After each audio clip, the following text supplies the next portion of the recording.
រឿងរ៉ាវចាស់ចាស់រំលឹកមួយឆ្នាំមិនអស់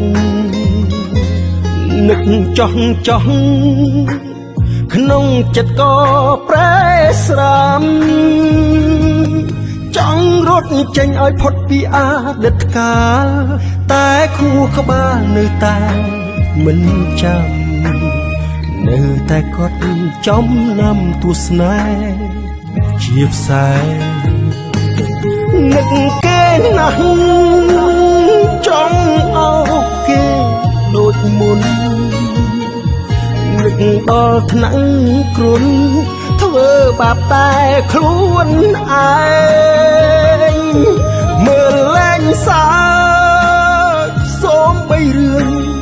កំប្លែងតែសុំដែរឲ្យគ្រប់គ្នាឃើញ